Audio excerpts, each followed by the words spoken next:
Hi, my name is Sean O'Brien, and I'm here with you today to do a presentation on behalf of the Disability and Rehabilitation Research Project on Customized Employment, the people with disabilities, working in concert with VCU, Virginia Commonwealth University.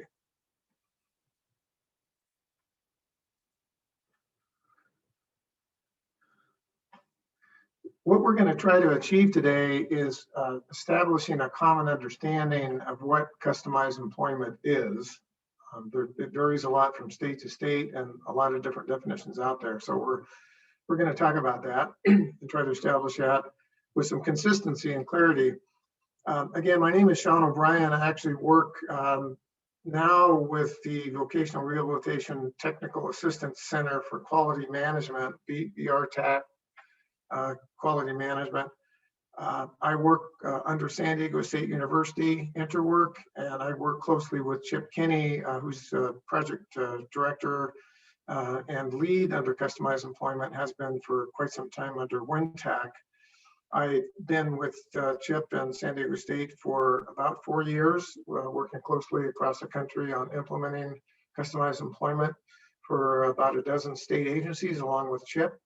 And we would like to share the information and sort of lessons learned and some of the more important aspects of implementing customized employment, not the least of which is coming up with a common understanding of customized employment definitions for service delivery.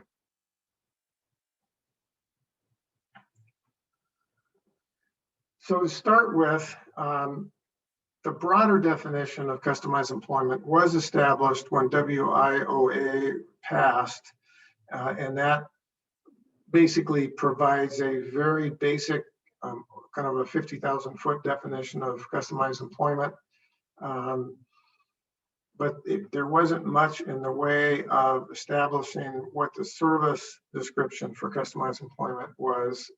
So we've spent quite a bit of time working with subject matter experts across the country to establish a definition and elements and quite a bit of description around customized employment service delivery. And that document is called the Essential Elements of Customized Employment for Universal Applications, which we'll be talking about quite a bit today as well. We'll also include in the discussion some distinctions between customized employment and supported employment. They really are different, but there is some overlap. And in the law, they indicated customized employment is part of supported employment, which created quite a bit of confusion as well. So it's important to kind of make these distinctions and have folks understand not only what customized employment is across the country for consistent delivery, but also some of the distinctions between customized and supported. So under the law, under WIOA, customized employment is defined as competitive integrated employment for an individual with a significant disability that is based on individualized determination of the unique strengths, needs, and interests of the individual with a significant with a significant disability, designed to meet the specific abilities of the individual with a significant disability and the business needs of the employer. So it is a win-win situation between both the individual and the employer. It's a flexible process designed to personalize the employment relationship between a job candidate and an employer in a way that does meet both needs. It's also based on an individualized match between the strengths, conditions, and interests of a job candidate and the identified business needs of an employer.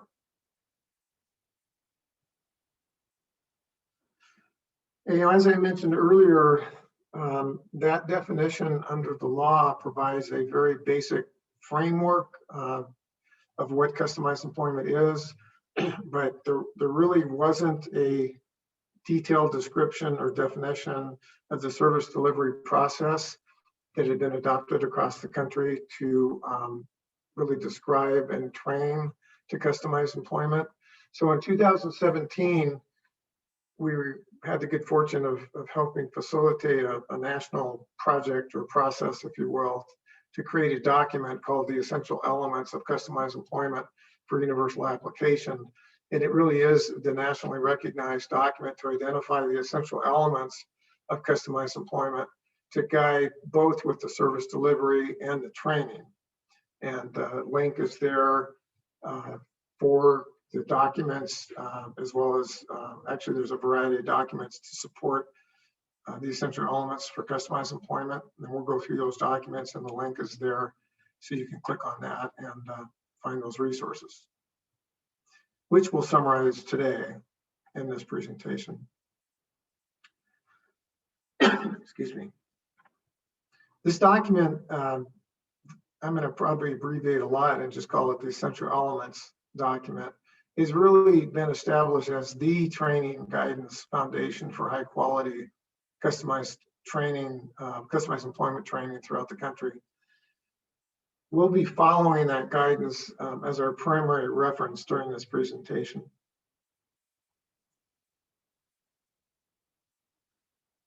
The essential elements document is really broken down into 4 larger areas, which we'll cover today and go through some of the details in each of these areas. Those 4 areas are an overview of the customized employment essential elements itself. Conducting discovery and creating discovery documents is another area. Planning for customized employment is the 3rd area, and a 4th area is employment development representation, and we'll touch on these today. So to kind of get a basic understanding of the delivery of customized employment according to the essential elements, it's really important to understand each one of these features, each one of these subtopics. CE services really are an intensive set of pre-employment services, starting with a very in-depth, what we call discovery process that uncovers a person's talents, strengths, capacities, and conditions of successful integrated employment in a customized job where the employer and consumer both win. The job development agents are used as necessary to represent the employment seeker. I mentioned this later, but job development agents in the VR world are typically the providers, the community rehab providers that are working with VR. It is a qualitative no-fail process that presumes that all individuals will work or can work under the right conditions. It's also can involve customized self-employment or customized wage employment when that is chosen by the individual.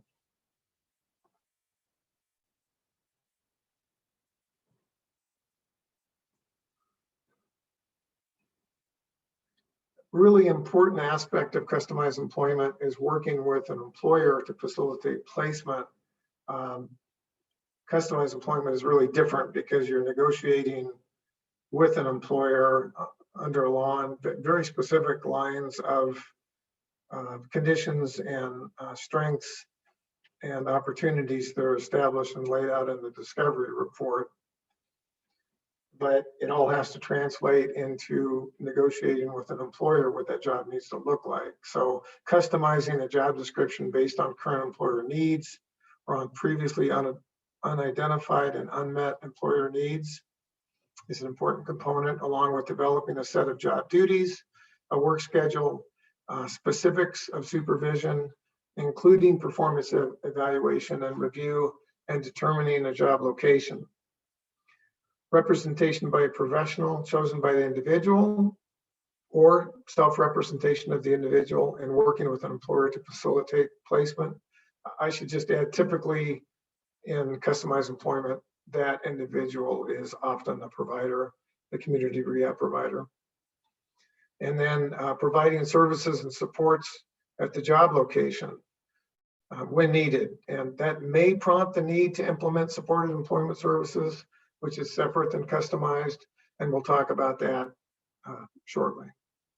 This slide is a visual depiction of customized employment. It's just a basic overview where the job seeker is in the middle. It is a very person-centered approach, and you have the essential elements of customized employment represented by circles kind of around the individual. So you've got discovery, documenting discovery for customized employment planning.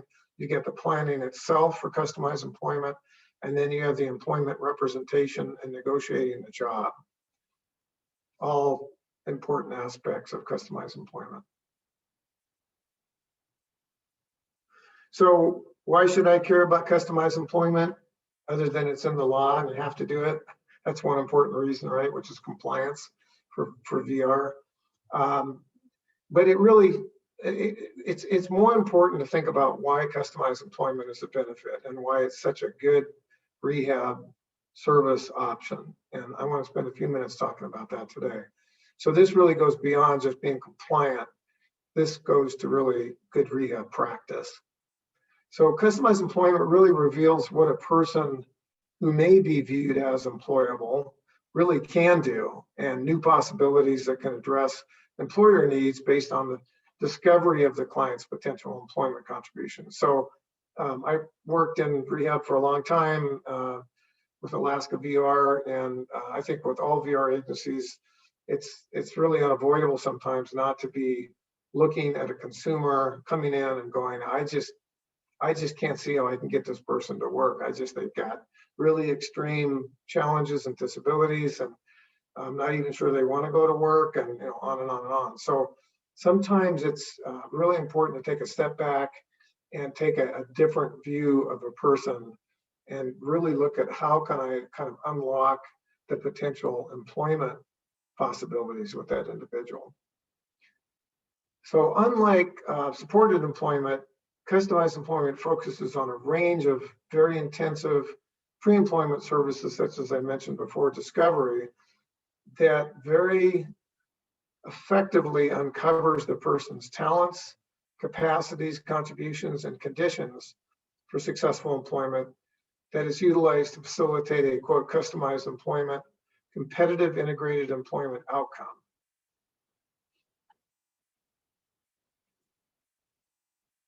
There are 9 features within this document, and I keep referring to as the essential elements document, but there's 9 features of the customized employment essential elements document that I'd like to just sort of highlight. So when you pop it open, they'll look familiar to you. First is the negotiation of job duties. In demand-side employment, job duties are typically set by employers, such as in a job description, prior to recruitment interactions with the employment seeker. But in customized employment, the job duties are set as a result of negotiations with employers, and I should add, as a result of what you're finding out in the discovery process. Number 2, it's very much an individualization type process. It involves a job for one person.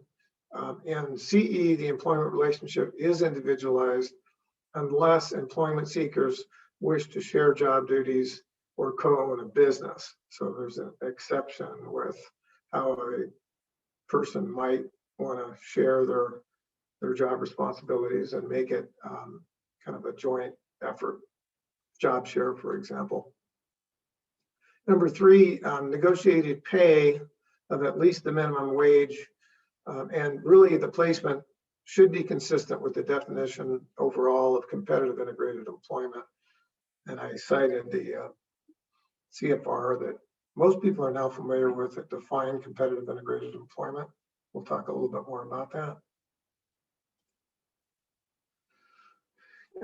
Number 4, in the features of customized employment essential elements, customized employment occurs in a regular business within the community in a fully integrated setting, which also is one of the conditions of competitive integrated employment, the integrated side of it.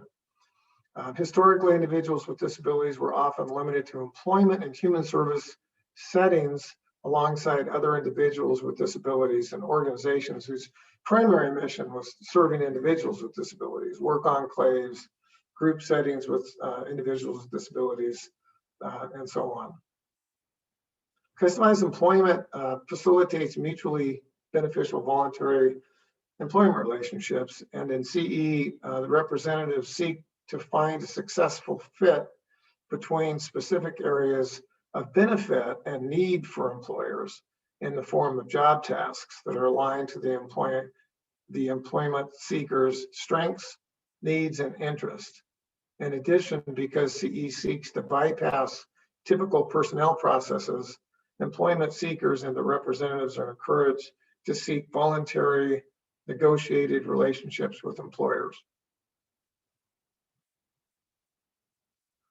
A sixth feature of customized employment within the customized employment essential elements document are the job development agents. Again, typically via providers. They're used as necessary to represent the employment seeker. These representatives describe the unique features of the employment seeker and identify tasks that fit the individual and benefit the employer. They then negotiate a customized job description and employment expectations. And number 7, back to kind of the no-fail concept, a qualitative no-fail process that presumes that all individuals can work and utilizes discovery to determine the employment seeker's strengths, needs, and interests. For CE, it's necessary to begin employment services by using a process that presumes everyone can achieve competitive integrated employment through discovery that really can't be failed. It truly is a no-fail process when it's done correctly. An 8th feature, customized employment is chosen by the individual through wage placement or self-employment options.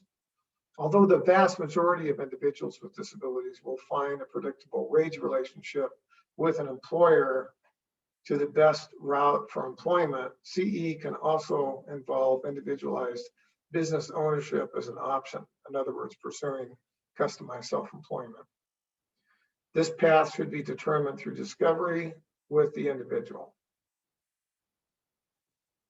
And number 9, customized employment is best used to meet the needs of employment seekers with disabilities who have not really been or are unlikely to be successful with traditional demand-side employment.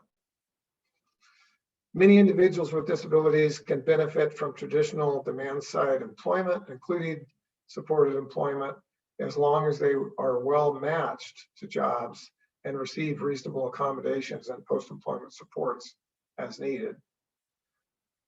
Customized employment should be offered to those individuals whose disability makes demand-side employment unlikely or impossible. I mentioned when we started this that I'd be spending a little bit of time trying to differentiate between customized and supported employment. So the next few slides give us an opportunity to take a look at that. The customized employment process begins with an individualized and intensive discovery process that may be 30 or more hours in length.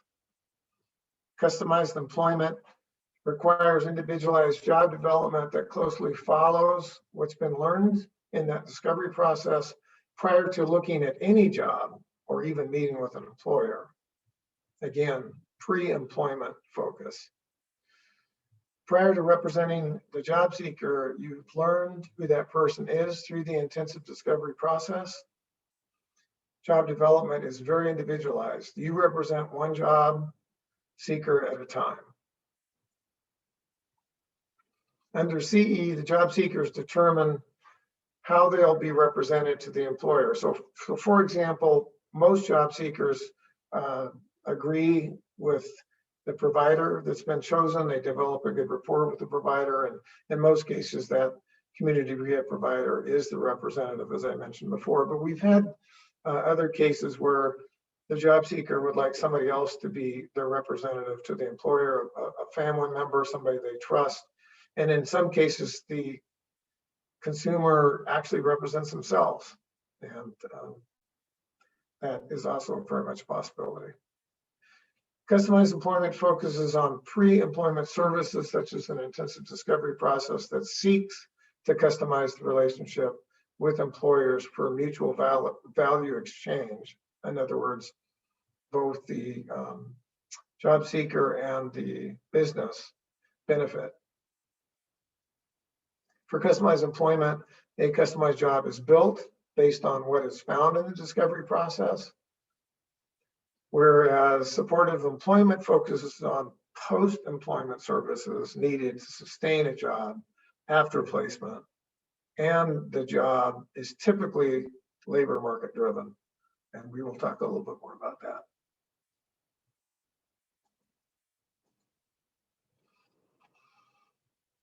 There are some overlap and definitely some commonalities between customized employment and supported employment. So I want to talk a little bit about that as well.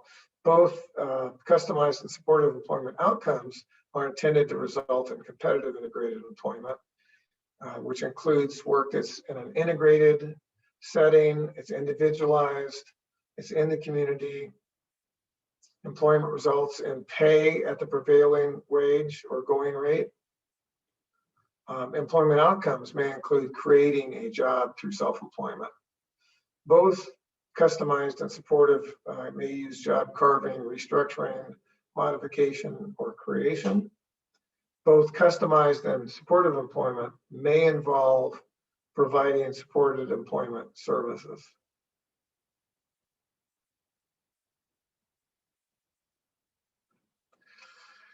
So to kind of summarize, I call it the 4 pathways related to selecting supported employment versus customized employment.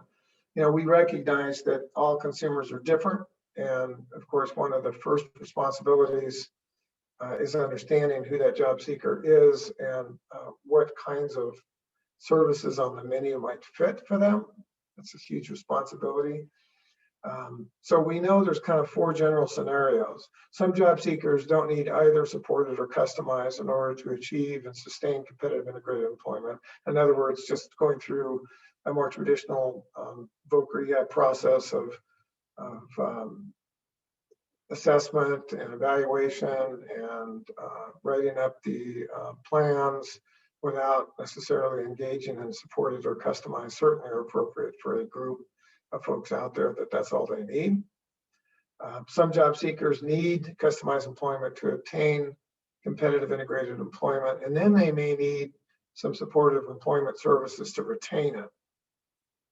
Some job seekers only need supportive employment services to obtain and retain customized employment. In other words, they don't need that super intensive upfront discovery process, for example, in order to successfully achieve competitive integrated employment. They actually might be okay with identifying available jobs and job descriptions and labor market driven kind of employment opportunities, and that might be just fine for them, in which case they don't need to go really beyond supported employment. So number 4, some job seekers only need customized employment to obtain and retain competitive integrated employment.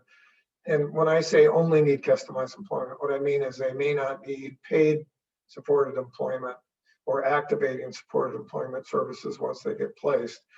Hopefully, and this really makes a big difference, if the discovery was done really well, throughout that process, not only do you get the necessary conditions nailed down for the job, but you get the details of what job tasks the person really can achieve while on the job. And oftentimes you're creating natural supports throughout that process. So might be with the employer, you establish a good relationship with the employers, you're negotiating the job, and the employer might, take that person under their wings and provide a little extra support. After they're placed, that's certainly doable and helps with a lot of consumers, for example.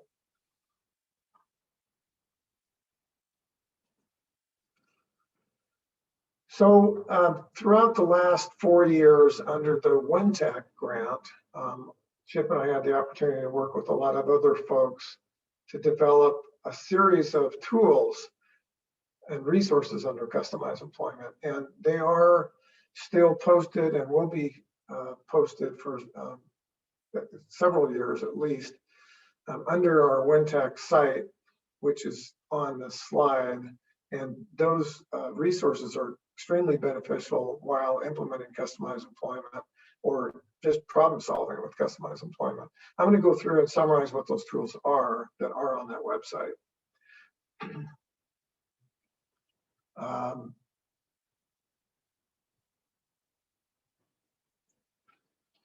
This first tool or document I've already talked a lot bit about. It's on the website, but it is the essential elements of customized employment for universal application, and really outlines the elements from subject matter experts across the country who have delivered and been training on customized employment. Those areas that really are the can't miss elements within the delivery of customized employment. That document really is designed for anyone that is funding or needs to know essentially what quality elements of customized employment looks like, how those are described, and what they're really, how to identify them. The next document I want to talk about is the Customized Employment Delivery Checklist, which is the companion document to the essential elements of customized employment. And it really allows a person to check off those essential elements in a checklist kind of format. It was really designed to help with quality assurance and quality control, especially for the funding agency, VR staff, Medicaid, or anyone else that happens to be paying for customized employment. That's kind of a go-to checklist, especially effective if that person using this checklist has been trained in customized employment.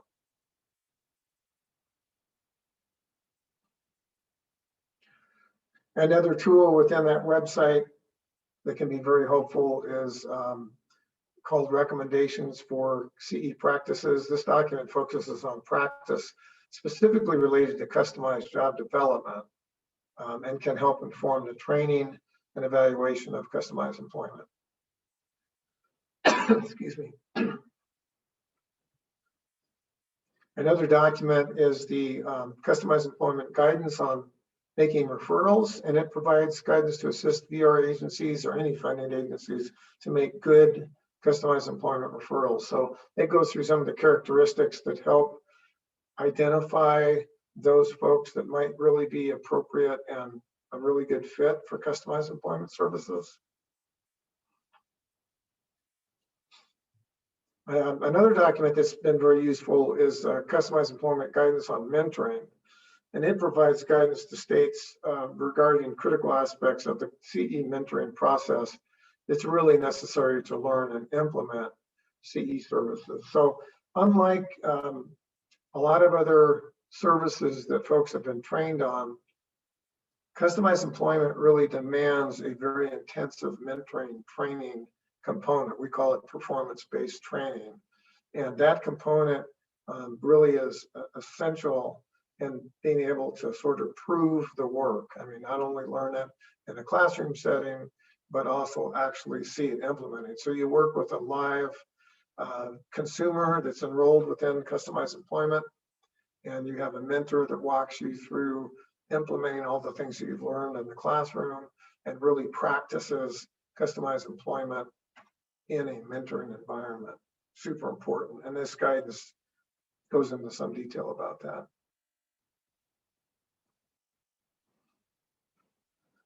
We also created a customized employment webinar orientation, which is really a 50-minute summary and overview of customized employment based on the essential elements document we've been talking about. It really provides an introduction to the CE process and summarizes the difference and similarities in customized versus support employment, for example. It's not intended to be used as a CE training per se. It's really just an introductory and orientation. Customized employment training really requires a lot more time and a much more comprehensive coverage of CE material. So I didn't want anybody to think if they did the orientation, they've been trained and they're ready to deliver customized employment. It's not intended for that use at all. We also have customized employment sustainability video presentations that were done by Michigan VR and Colorado VR agencies and partners. And they provide a really good overview of the implementation of customized employment in each state and the sustainability plans that they develop to ensure the customized employment services will successfully continue and be available and even expand in each state. And they're each They're only 25 minutes in length, and videos they're really engaging. They're really easy to follow.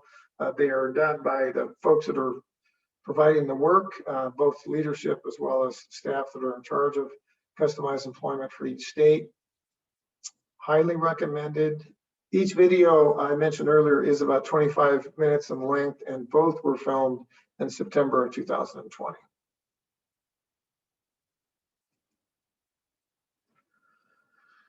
So Fidelity Considerations, it's really, customized employment is probably the most complex and demanding service delivery option within the VR system, and maybe within the service delivery system for folks with disabilities trying to go to work. So it's really important that the fidelity, the quality and fidelity aspects are taken into consideration.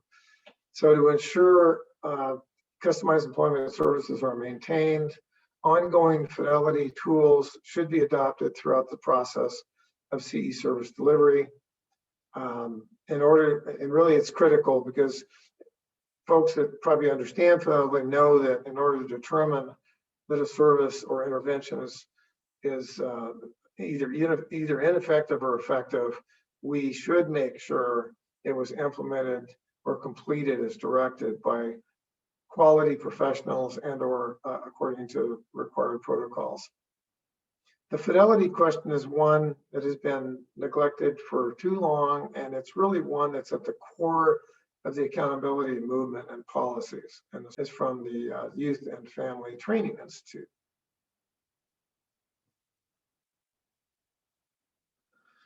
So I mentioned my name before, Sean O'Brien with Interwork SDSU Institute. I have my contact information up there for email. Chip Kinney is the co-director for the Institute and the one that has been the lead for San Diego State University under WinTech for customized employment. And he and I've had the opportunity to team up with Chip over the last 4 years to work on this nationally. We're both available for contact. If you have any more questions, please feel free to jump in there and send us an email. We're happy to answer any questions you may have. I just want to say I really appreciate the opportunity to work with VCU and establish this webinar for you guys. But I think the real value of it is really next steps. So depending on what you want to do with this information, please feel free to contact us, either Chip or I, for assistance. And we look forward to hearing from you.